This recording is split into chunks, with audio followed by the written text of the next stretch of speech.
Hey guys, Tanner, Bomb Squad Productions. I'm here with another movie review. A couple days ago, I had the very good fortune to see an upcoming movie very early. That movie being a movie called Better Man, otherwise known as the Robbie Williams biopic. More specifically, the movie where Robbie Williams plays himself in the biopic, and he's a chimpanzee. I was intrigued by this movie from the first time I heard about it. When I heard about the idea of this movie, where, it's this musician biopic, except the musician is a monkey. I was like, what? What? Especially because Robbie Williams is an artist who, while I am familiar with the name, I didn't really know the music all that well. I wasn't really familiar with his music. So it was like a very curious thing. It was like, well, what's this going to be like? This is a very unique type of movie. What's this going to be like? I got even more intrigued when I heard that it was directed by Michael Gracey, aka the guy that directed The Greatest Showman, one of my favorite movies of 2017. I know opinions on The Greatest Showman can be quite mixed, but I am a huge fan of it.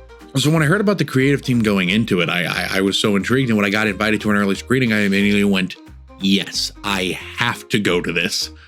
I simply have no other choice.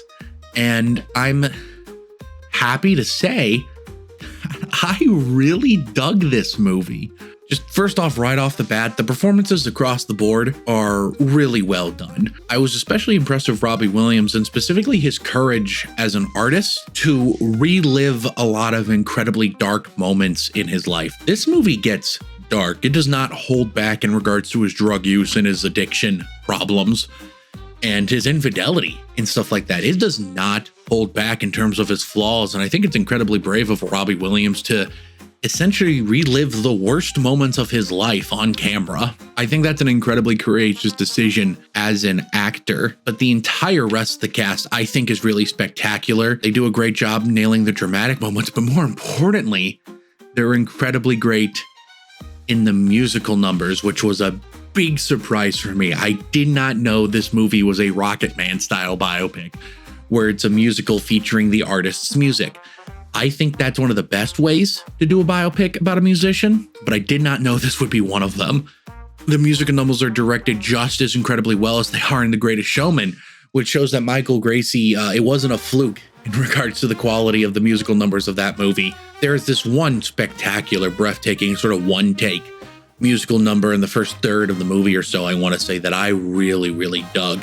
That number especially was fantastic. The big thing, the most obvious thing, the monkey thing. Is it possible to take this movie seriously when the entire time there's a CGI chimpanzee running around and nobody acknowledges the fact that it's a CGI chimpanzee? Surprisingly, not only do you get used to this and sort of just fully adjust to it, if anything, I think the movie uses it to its own advantage to do some interesting stuff. The chimpanzee decision kind of plays off dividends in these sequences where Robbie Williams sees like his insecurity in the crowd and it's represented by previous versions of himself.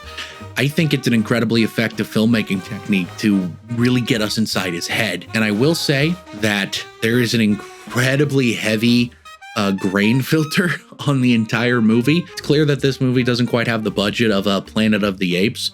So they put some grain on the digital picture in order to help hide some of the imperfections in the CGI perhaps, but it's mostly well effective. And if anything, it adds a bit of texture to the movie that I quite enjoyed. It sort of added this grittiness, which again was surprising considering just how gritty this movie is. I will say, however, this movie is a bit long. It is 2 hours and 13 minutes long. And there are definitely some times where you feel the runtime, and not necessarily in the way where it's intentionally trying to make you feel the length. This movie is trying to be wildly entertaining while also dealing with a serious subject matter, and it can sometimes drag a little, which is unfortunate. It might just be the nature of this being at its core a project about Robbie Williams, and I'm sure Robbie really wanted to get the entirety of the most dramatic part of his life out there, but it's all the worth it. I mean, overall, this is a great movie. I can't believe I cried at it, because I did. I cried a couple of times during this movie. I think it's incredibly emotional. It's incredibly entertaining, and it is way better than the Robbie Williams monkey movie has any right to be. Overall, I think I'd give it a 4.5 out of 5. I really love this, and I cannot recommend it enough for you guys to see it in theaters when it comes out in another month or a month and a half. But that's really all my piece I have about the movie Better Man about Robbie Williams. So, well, that's it for this video though, guys. So thank you so much for tuning in. I really appreciate it. While you're here, how about you mosey on down over to the comment section below and let me know, are you excited for Better Man? Are you familiar with Robbie Williams' music? Are you a fan of his music? Have you also already seen Better Man early like I have? And if so, what did you think of the movie? I'd love to know.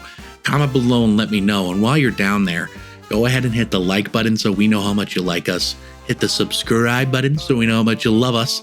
And hit the bell icon so you can know exactly when we upload new videos. Thank you so much for watching. We'll see you next time. Bye.